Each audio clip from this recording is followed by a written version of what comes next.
23장 이후에 이사야 말씀 보면 23장까지가 여러 이방 민족들, 나라들에 대한 하나님의 말씀 경고가 쭉 이어지고요. 24장 이후에 27장까지는 우리가 앞에서 이사야의 묵시 이런 별칭으로 불린다고 말씀을 드렸죠. 종말론적인 예언과 말씀들이 이어지고, 그리고 이어지는 것 지금 이제 그 다음 파트 28장에서 35장 이 전반부의 막바지 부분인데, 전반의 막바지 부분은 압제자에 대한 심판과 함께 시온 하나님의 백성들, 이 의인에 대한 하나님의 구원의 메시지가 같이 포함되어서 나타납니다. 쭉 지금 말씀드린 사실은 13장 이후에 쭉 이어지는 내용은 두 가지의 흐름들을 중의적으로 같이 지금 가집니다. 하나는 뭐냐면 그 시대에 이스라엘이라는 시대, 유다라는 시대, 특히 이 유다의 이 막바지 이 시대는 사실 아수르가 북이스라엘을 점령하고 남유다도 침공해오는 아수르의 압박, 위협 이런 것들이 지금 전제되어 있는 그런 현실에 대한 하나님의 메시지. 이 역사적인 현실 상황을 통해 잠들어 있는 유다, 하나님을 떠나 범죄하는 유다를 흔들어 깨우시고 징계하시고, 그래서 하나님께로 돌이키게 하시고, 또 그 유다와 예루살렘을 괴롭게 하고 대적하는 그 세력에 대해서는 다른 한편 하나님의 또 다른 그들을 치시는 하나님의 심판이 임하고, 그 가운데에서 하나님의 백성들을 새롭게 해가시는 참된 구원의 메시지, 이 역사적인 상황에 대한 하나님의 행하심이 들어있고요. 그리고 또 하나는 궁극적으로 하나님이 이루실 민족 이스라엘, 민족 유다를 넘어선 참 이스라엘, 진정한 하나님의 나라와 하나님의 백성들, 민족을 뛰어넘고 혈통을 뛰어넘는 메시아를 통해 구원하시고 세우실 진정한 하나님의 나라, 그 하나님의 나라에 대한 메시지가 함께 연결되면서 나타나고 있다라는 겁니다. 그래서 이 부분들을 볼 때 이 두 가지의 의미들을 우리가 같이 고민하실 필요가 있다라는 거죠. 특히 29장은 유다에 대한 이야기를 합니다. 28장에 에브라임, 이스라엘과 유다를 함께 이야기하시던 하나님이 29장으로 오면 유다에 다시 포커스를 맞추면서 유다와 예루살렘에 대해서 이야기를 이어갑니다.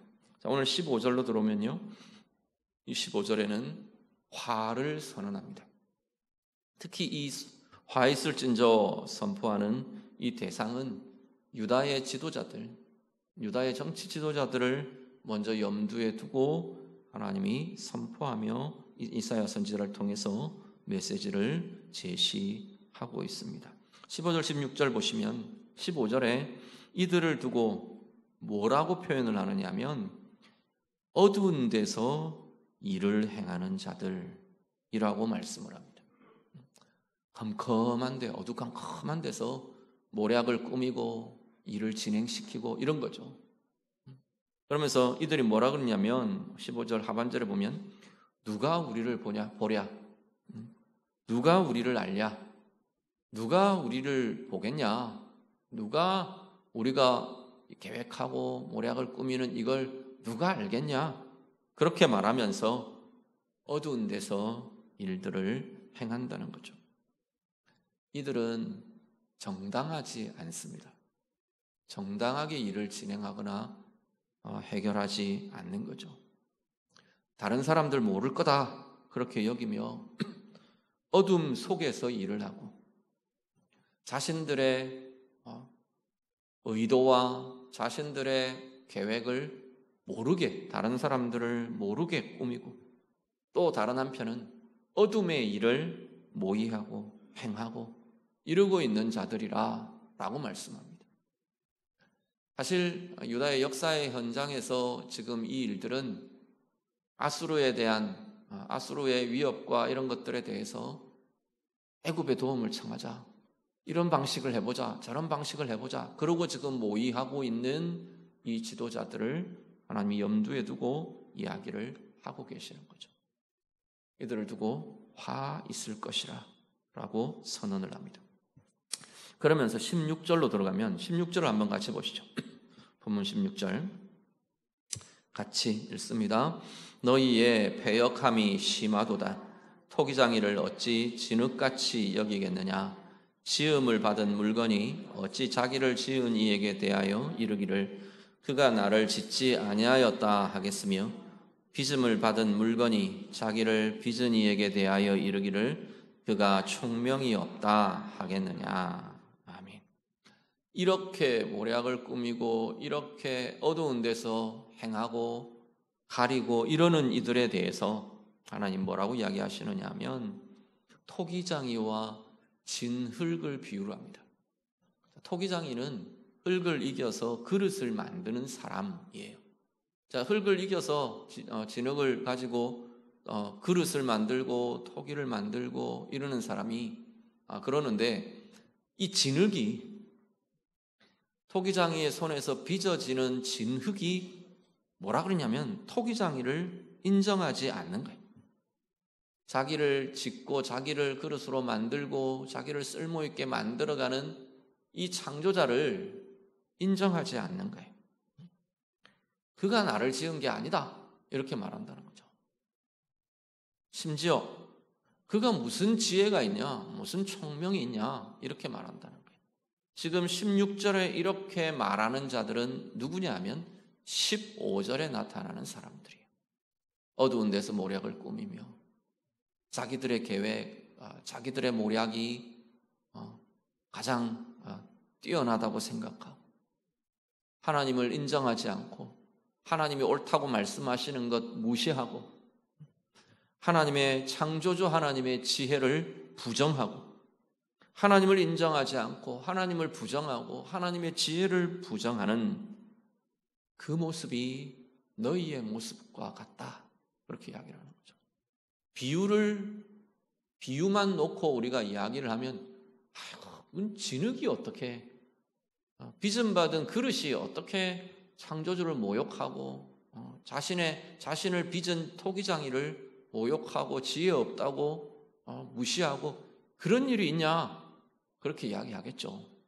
그런데 너희의 모습이 그런 모습이다 라고 지금 하나님이 이사야 선지자를 통해서 말씀을 하고 있는다는 거죠. 오늘 우리의 삶의 모습들을 좀 비추어 보시면 좋겠네요. 우리는 우리의 삶에 우리의 일과 행함에 어둠 속에 숨겨야 하는 일들이 우리에게는 없는지 좀 돌아보시기를 바랍니다. 다르게 보면 감추어진 의도, 감추어진 계획들, 사람의 관계이든 일의 도모이든 어떤 계획이든 드러나는 모습이 아니라 내가 감추어 놓은 나의 모습과 나의 의도와 나의 마음과 이런 자리들 혹시 우리에게는 없으신가요? 하나님의 계획과 하나님의 뜻과 하나님의 지혜를 오늘 이 진흙과 같이 유대의 사람들과 같이 인정하지 않고 부정하고 무시하고 그러는 자리가 혹시 우리에게는 없는가 돌아보실 수 있기를 바랍니다. 내 삶의 자리는 나는 어떤 삶의 자리 우리가 하나님 없다고 부정하겠습니까? 하나님이 무식하다고 부정합니까? 그렇게는 하는 사람은 아무도 없죠. 문제는 내 삶의 부분마다 삶의 그 자리는 하나님을 인정하지 못하겠다 하는 자리가 있다는 거죠. 하나님의 방법으로 행할 수 없다라고 말하는 자리가 있다는 거죠. 하나님의 뜻보다 내 계산이 먼저입니다. 하나님 말씀하시는 그것보다 내 급한 거 이게 먼저입니다. 그렇게 이야기하는 그렇게 살고 있는 우리의 자리들이 우리에게도 있지 않느냐라는 거죠. 우리의 삶에 하나님을 인정하지 못하는 삶의 자리는 어떤 자리가 있으십니까? 하나님의 주권에 대해서 내가 인정하고 내어드릴 수 없는 자리, 창조주의 주권, 토기장이의 주권에 대해서 이렇다 저렇다 왈가왈부하며 불만하며 인정할 수 없는 이 진흙처럼 우리 하나님의 주권에 대해서 인정하고 내어드릴 수 없는 내 삶의 자리, 어떤 자리가 있으신지요? 하나님의 지혜에 대해 그 하나님의 지혜보다, 하나님의 방법과 길보다 내 방법과 내 길과 내 계산이 훨씬 더 우선되는 그러한 자리, 오늘 우리에게는 어떤 자리가 있으십니까? 물질이 관련되면 혹 이렇게 다루시지는 않는지요? 건강의 문제가 나타나면 이렇게 취급하고 이렇게 다루지는 않습니까? 자녀들의 문제에 부딪히면 하나님의 지혜보다 내가 알고 있는 상식과 내가 갖고 있는 정보에 훨씬 더 신뢰하고 그 길을 우선하는 것이 우리의 모습은 아닙니까? 어떤 문제, 어떤 주제만 되면 하나님의 주권적인 개입과 주권적인 인도하심을 내가 따라갈 수 없는, 따르지 못하는 부정하고 무시하는 모습이 오늘 우리에게는 나타나지 않으시는가요? 다시 한번 돌아보시기를 바랍니다. 오늘 말씀은 그 자리가, 그 모습이, 그 우선순위가, 그 방법이, 그 길이 무엇이라고요? 화다. 거기에 화가 있다. 그렇게 이야기하는 거죠. 하나님이 인정할 수 없는 그게 화의 근원이다 라고 이야기를 하는 거죠. 하나님의 길보다 자기 방법과 자기 지혜, 자기 총명을 더 의지하는 그것이 화의 근본이다 라고 이야기를 하는 겁니다. 지금 유다가 그 길을 가고 있는 거죠. 나라에 대한 이야기만도 아니고 어떤 큰 권세를 가지고 권력을 가진 자들의 이야기만이 아닙니다. 오늘 우리의 개인도, 이 도시도, 우리의 삶도, 우리의 관계도 정말 다시금 그것을 뒤집으면 정말 하나님을 인정하는 삶을 사실 수 있기를 간절히 바랍니다. 창조주의 주권을, 내 의의 통치자의 그 통치권을, 그 주권을 내가 인정하고 내 삶을 내어드릴 줄 아는 힘이 우리에게 있기를 간절히 바랍니다. 내 명철이 아니라, 잠언의 말씀들처럼 내 명철이 아니라 우리 하나님의 지혜를, 하나님의 지혜의 방법을, 하나님의 길을 신뢰하며 쫓아가며 화가 아니라 은혜를 이루고 복을 이루어가는 삶으로 살아가는 우리 모두가 다 되시기를 우리 주님 이름으로 축복합니다. 17절 이후에는 이런 상황 속에 있는, 이게 지금 유다의 현실이고 예루살렘의 현실인 거죠. 불의한 지도자들이 악을 행하는 현실, 아수르라는 강력한 외적의 침입과 위협으로 인한 고통, 두려움, 이게 지금 이들 앞에 놓여 있는 현실입니다. 이런 현실 가운데서도 하나님이 행하실 구원과 변화의 소망을 쭉 제시를 합니다. 17절부터 쭉 이어지는 내용이 하나님이 새롭게 하실, 하나님이 이루어 가실 변화, 구원, 달라져 갈 것, 새롭게 될 것, 이것에 대한 약속과 선포를 우리 하나님이 주고 계십니다. 17절에 보시면 오래지 아니하여, 오래지 않는다는 건 이 현실과 이 어려움과 이 고난과 이것들에 대한 이야기입니다. 그렇게 오래되지 않을 거다. 물론 하나님의 계산과 우리의 인생의 계산이 좀 차이가 있긴 합니다. 그렇지만 분명한 것은 하나님이 진행해 가신다는 겁니다. 하나님이 이루어 가신다는 거죠. 역사로 보아도 우리 세대 훨씬 이전에 지금 하나님의 이 역사는 이루어지고 시작된 거죠. 우리 개인의 인생도 마찬가지, 인류의 역사도 마찬가지. 하나님은 오래지 않아 이 일들을 이룰 거다, 이루어갈 거다 하나님 말씀을 하십니다. 17절에 보시면 어떤 변화를 이야기하느냐 하면 레바논이 밭으로 변할 거다. 또 밭이, 기름진 밭이 숲이 될 거다. 이 이야기는 어떤 거냐면 원래 레바논은 두로, 시돈 이렇게 불리기도 했었어요. 이쪽은 어떤 게 있었냐면 백향목, 이 울창한 백향목 숲으로 유명한 곳이 이 레바논이었어요. 솔로몬이 성전을 지을 때 다윗 왕이 아들이 성전을 짓게 하기 위해서 이미 이 두로의 왕 히람과 이미 다 계약을 다 맺어놨어요. 그 백향목 성전의 기둥으로 성전의 주된 목재로 쓰여질 백향목 목재들을 다 계약을 맺어놓죠. 그런 그 목재를 들여오던 곧은 아주 거대하고 곧은 울창한 백향목의 숲을 이루고 있는 그런 곳이 레바논. 레바논 그러면 늘 이게 상징되고 떠오르는 거였죠.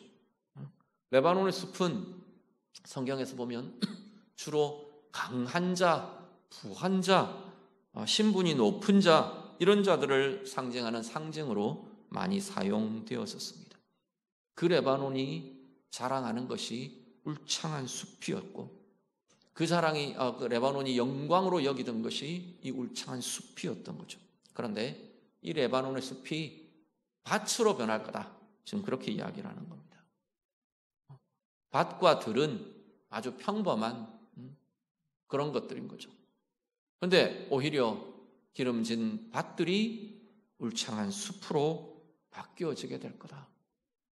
역전이죠. 강한 자와 약한 자 사이에 입장이 역전되고 반전되는 것을 하나님이 그립니다.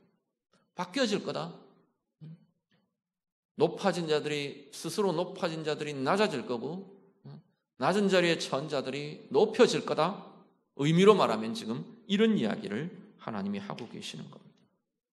세상의 강한 자들은 아무리 강하고 아무리 높은 지위가 있고 아무리 소유와 힘들이 세력이 많아도 하나님의 정의 앞에 깨지고 몰락할 거라는 거죠. 그런데 하나님의 백성들은 아주 평범한 그 모습 속에서 하나님께서 그들을 강하게 하고 그들을 번성케 하고 그들을 존귀케 하시고 높이게 될 거다. 높여주시게 될 거다. 하나님이 말씀하며 약속합니다. 18절 19절은요. 18절 19절을 한번 같이 보시죠. 18절과 19절 같이 읽습니다. 그날에 못 듣는 사람이 책의 말을 들을 것이며 어둡고 캄캄한 데에서 맹인의 눈이 볼 것이며 겸손한 자에게 여호와로 말미암아 기쁨이 더하겠고 사람 중 가난한 자가 이스라엘의 거룩하신 이로 말미암아 즐거워하리니. 아멘.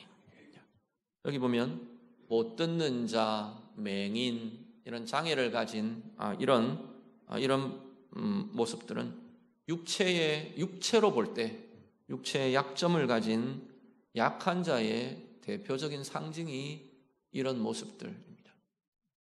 그런데 이런 약함이 하나님께서 그 약함을 바꾸시겠다는 거죠. 못 듣는 자들이 듣게 될 거고 못 보는 자들이 보게 될 거고 19절에 겸손한 자라고 번역을 했는데 이 겸손한 자는 원래 이 표현의 지금 더 분명한 의미는 비천한 자 이렇게 보는 게 오히려 더 맞을 겁니다. 신분이 낮은 자, 신분이 비천한 자들 하나님께서 여호와로 말미암아 그들이 기뻐하게 될 거다. 그 비슷한 유사한 표현이 그 뒤에 이어지죠. 가난한 자들, 그 가난한 자들이 이스라엘의 거룩하시니 여호와 하나님으로 말미암아 즐거워하게 될 거다 말씀을 합니다. 이사야 35장에 가면 비슷한 말씀을 다시 이야기합니다. 35장 5절 6절 보면 우리는 오히려 이 표현들이 더 친숙하죠. 그때가 되면 맹인의 눈이 밝을 것이요 못 듣는 사람의 귀가 열릴 것이요 저는 자는 사슴같이 뛸 것이요 말 못하는 자의 혀는 노래하게 될 거다. 사실 이 현상, 이 모습은 메시아의 때를 보여주는 말씀입니다. 메시아를 통해 하나님의 구속의 은혜가 나타날 때, 그리스도를 통해 하나님의 나라가 임할 때, 완성은 하나님의 나라가 이 땅 가운데 온전하게 임할 때, 그때 이 역사들은 그대로 일어날 거라는 거죠. 이미 시작은 그리스도 안에서 이 역사와 이 일들은 시작되었다 말씀하는 거죠. 예수님이 그 증거를 보여주시잖아요. 못 듣는 자들 듣게 하고, 못 보는 자들 보게 하고, 눈을 열어주시고, 혀가 굳어서 말 못하는 이들 혀가 풀려서 말을 하게 하고, 노래하게 하고, 저는 자, 앉아서 움직일 수 없는 자, 못 걷는 자 뛰놀며 찬양하며 뛰게 하시는 거죠. 그걸 보여주십니다. 그런데 실제로 예수 그리스도로 인해 일어난 이 역사는 우리의 영혼의 역사가 먼저 시작되는 거죠.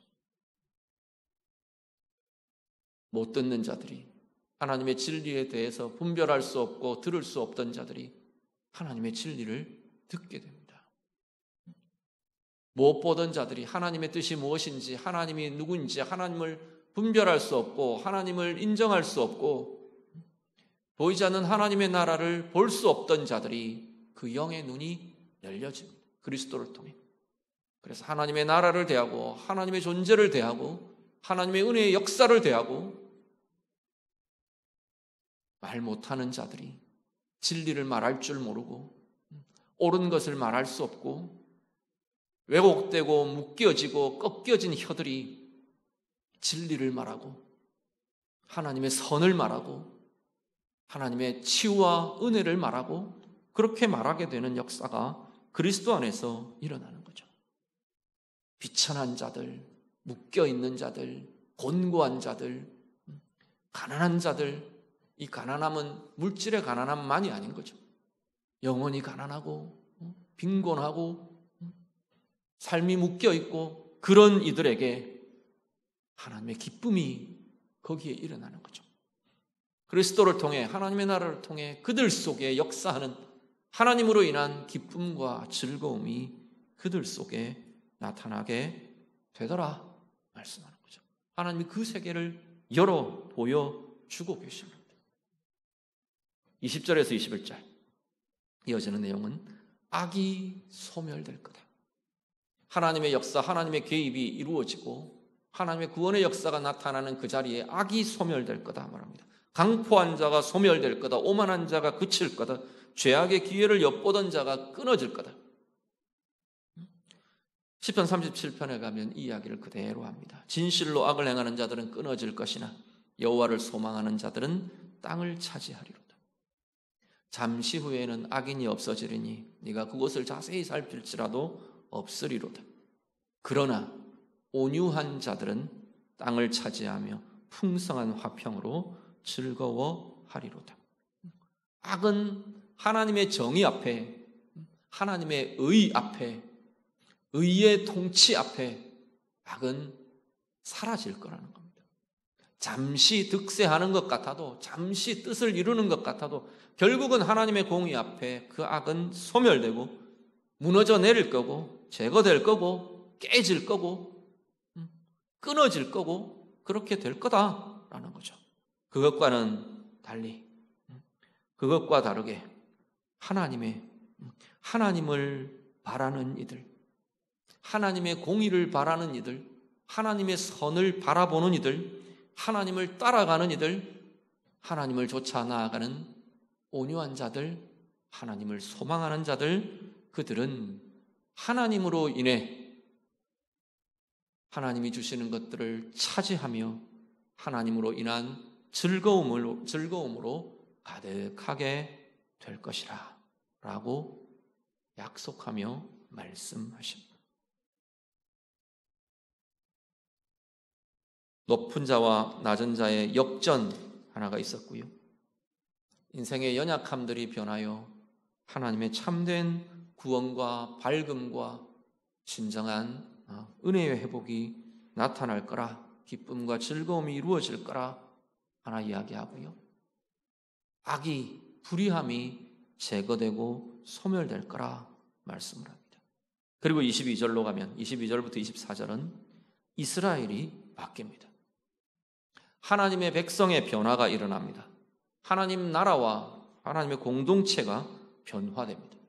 단지 혈통의 공동체 이게 아니고 그게 아니라 야곱이 바뀌는 거예요. 지금 이스라엘이 바뀌는 거예요. 유다가 바뀌는 거예요. 그 야곱이 이제는 부끄러워하지 않을 거다. 얼굴이 창백해지지 않을 거다. 지금 현실의 유다는 부끄러움과 얼굴이 창백해지고 질려지는 두려움과 위협 앞에 서 있어요. 두려움과 부끄러움과 수치 속에 있는 지금의 현실의 하나님의 백성이라고 불려지는 이들과 달리 참된 하나님의 백성 그들 가운데에는 이 부끄러움이 떠나갈 거라. 두려움과 위협이 사라질 거다. 하나님 말씀하시는 거죠. 그의 자손은 하나님의 손이 행하는 것을 보게 될 거다. 진정한 하나님의 백성들은 그 인생 가운데 자신의 생애 가운데 하나님의 손이 행하시며 이루시며 도우시며 붙잡으시는 것을 목격하며 증거하며 살게 될 것이다 말씀을 하죠. 23절과 24절 우리 마지막으로 한 번 더 같이 보시죠. 23절 24절 같이 읽습니다. 그의 자손은 내 손이 그 가운데서 행한 것을 볼 때에 내 이름을 거룩하다 하며 야곱의 거룩한 일을 거룩하다 하며 이스라엘의 하나님을 경외할 것이며 마음이 혼미하던 자들도 총명하게 되며 원망하던 자들도 교훈을 받으리라 하셨느니라. 아멘. 하나님의 백성들, 참 하나님의 백성들, 그들 가운데에는 하나님의 행하심을 보며 하나님을 찬송하는 거죠. 거룩하다 거룩하다. 하나님께 영광을 돌리는 거죠. 그래서 그들은 하나님을 경외하는 자로 살게 될 거라 말합니다. 그런데 그 하나님 경외하면은 삶의 아름다운 역사들이 일어납니다. 그 하나님 경외함이, 여호와 경외함이 24절로 이어지면 그 하나님의 경외함으로 인해 잠언에는 이야기하잖아요. 여호와 경외하는 것이 지혜의 근본이라 말하는 거잖아요. 우리 인생에 살아가는 가장 지혜로움의 근본이 기초가 여호와 경외함이라는 거죠. 여호와 경외함의 지혜로 살아가는 그 인생에 24절 마음이 혼미하던 자들도 총명하게 될 거라 말합니다. 원망하던 자들이 교훈을 받게 될 거다 말씀을 합니다. 하나님을 경외함이 우리 마음의 혼미함을 걷어낸답니다. 혼미함은 막 흐려져 있는 거죠. 혼란스러워요. 미혹돼요. 막 안개 속을 헤매듯이 뚜렷하지 않고 보여지지 않고 막 복잡하고 혼란스럽고 어디로 가야 될지 모르겠고 무슨 길을 선택해야 될지 모르겠고 어떻게 나아가야 될지 모르겠고 그 마음의 혼미함이 여호와 경외함의 지혜를 가진 자들에게 혼미함이 걷어질 거라 지금 말하는 거죠. 여호와 경외함은 우리의 인생의 방향을 선명하게 해주는 길이 된다고 말씀하는 거죠. 어디로 나아가야 하는지를 분명하게 선명하게 나아갈 수 있는 길을 보게 되는 지혜가 될 것이라고 말하는 거죠.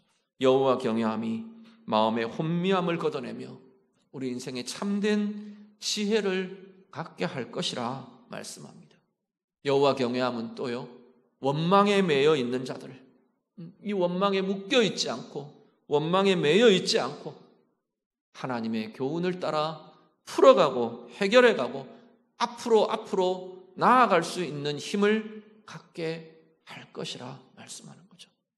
매여 있고 묶여 있는 자들은 앞으로 나갈 수가 없습니다. 원망에 매여 있고 분노에 매여 있고 부정적인 감정에 매여 있고 낮은 자존감에 묶여 있고 두려움에 묶여 있고 불안과 염려에 매여 있고 그래서 우리는 앞으로 못 나가요. 영혼이 앞으로 나아가지를 못하고 내 인생의 걸음이 앞으로 나아가지를 못하고 내 관계가 앞으로 진전되어 가지가 않고 부부의 관계, 부모 자녀의 관계, 지체들 간의 관계가 자꾸 답보하는 거예요. 묶여 있으니까 앞으로 못 나가죠. 나아갈 수가 없죠. 조금 움찔해보면 또 그 묶여있는 끈이 잡아당기는 거예요. 원망이라는 사슬이 또 나를 뒤로 집어당기는 거죠. 두려움이라는 사슬이, 먼 상황을 조금 내가 열어가려고 하면 두려움이라는, 염려라는 이 그물이 나를 옥죄어오는 거예요. 앞으로 나갈 수가 없어. 그들에게 여호와 경외함은 문제와 상황들을 다르게 보게 하는 거죠. 하나님의 시선으로 사람을 보게 하고, 하나님의 시선으로 문제를 보게 하고, 하나님의 눈으로 나의 상황을 보게 하는 여호와 경외함이 지혜를 열어줄 거라라고 말씀하는 거죠. 그래서 달라질 거라 말씀을 합니다. 오늘 예배하시는 성도님들, 오늘 우리 안에 하나님의 구원과 은혜로 인해 자꾸만 변화되어가는 우리들이 되시기를 간절히 바랍니다. 그리스도인에게 어쩌면 내가 예수를 믿고 그리스도인이 되고 평생을 그리스도인으로 이 땅을 살아가는 우리들에게 어쩌면 가장 중요한 주제 중에 하나가 변화입니다. 내 신앙이 건강한가를 보려면 나는 변화되어 가고 있는가를 점검하시면 좋을 거예요. 10년 전과 오늘의 나는 달라지고 있는가? 1년 전에 나와 오늘 지금 나는 달라지고 있는가? 누구의 관계, 그 관계 속에 내가 그 사람에게 대응하고 반응하고 말하고 품고 느끼고 나는 자꾸 성장하고 성숙하고 있는 건가? 삶의 문제들, 환난과 고난의 주제들, 그것 앞에서 나는 반응이 자꾸 달라지고 있는가? 내 입술의 말은 자꾸만 달라지고 있는가? 성장하고 성숙하고 있는가? 내가 품고 느끼는 나의 감정은 달라지고 변화되고 있는가? 우리는 자꾸 점검해 보실 수 있기를 바랍니다. 살아있는 생명은 자라고 변화되어 가는 거라고 말하는 거죠. 오늘 우리 안에 역사하시고 시작하신 하나님의 구원과 은혜로 인해 오늘 우리들이 자꾸만 달라지고 변화되어 가는 귀한 은혜가 우리 모두에게 있기를 간절히 바랍니다. 하나님 자녀의 존귀함이, 사랑받는 자로 살아가는 이 삶이, 하나님의 사랑을 누리고 나도 사랑할 수 있고 사랑받고 사랑하는 이 삶이 하나님의 자녀로서의 존귀함과 하나님의 인정해 주심이 낮은 자존감이 바뀌어지고 자꾸만 변화되어가는, 나의 하나님이 말씀하시고 인정하시는 그 높여주심이 우리 안에 자꾸만 세워지고 새롭게 되어가는 은혜가 우리에게 있기를 간절히 바랍니다. 우리의 닫혀있던 자리요, 막혀있던 자리요, 굳어져 있던 자리요, 힘이 없고 연약해져 있던 자리들이요, 자꾸만 하나님으로 인해, 하나님의 은혜로 인해, 주의 말씀으로 인해, 성령으로 인해 자꾸만 열려지고 자꾸 환해지고 자꾸만 힘이 써지고 자꾸만 부요해져 가는 귀한 은혜의 힘이 우리에게 더 풍성해지기를 간절히 바랍니다. 우리의 삶에서 자꾸만 더 불의함이 걷어지고 악함이 제거되고 내 마음속에 언뜻 일어나던 악한 생각들, 모략들, 갚아주고 싶은 것들, 이런 것들이 자꾸만 엷어지고 적어지고 제거되어 가고 자꾸만 하나님이 옳게 여기시는 것 나도 옳게 여기고 하나님이 기뻐하시는 것 나도 자꾸만 좋아하고 행하려고 하고 그 힘이 우리 가운데 자꾸만 더 커져가게 되기를 간절히 바랍니다. 하나님을 알고 하나님을 높이고 우리 하나님을 경외함으로 우리 마음의 혼미함들이 자꾸만 거쳐가게 되기를 간절히 바랍니다. 흐려지고 어두워지고 어지럽고 막 복잡하고, 하나님 앞에서의 우리의 삶은 그렇게 복잡하지 않아요. 오히려 간결해져 가는 것이 신앙의 성장과 성숙을 통해 우리에게 나타나는 바입니다. 하나님이 옳다 하시면 옳은 거예요. 하나님의 말씀이 그렇다 하면 예 하는 거죠. 그게 오히려 선명해져 가는 것이, 혼미함이 걷어져 가는, 어지러움이 질서가 잡혀져 가는 그 지혜가 우리에게 자꾸만 더 부요해지기를 간절히 바랍니다. 여호와 경외함의 지혜를 따라 나아가므로 원망과 부정적인 감정에 묶여 있지 않고 매여 있지 않고 하나님의 참된 지혜로 자꾸만 앞으로 주님의 둯대를 향해 앞으로 나아갈 수 있는 진정한 은혜의 인생, 참된 복의 삶 살아가는 우리 모두가 다 되시기를 우리 주님 이름으로 축복합니다. 같이 기도하겠습니다.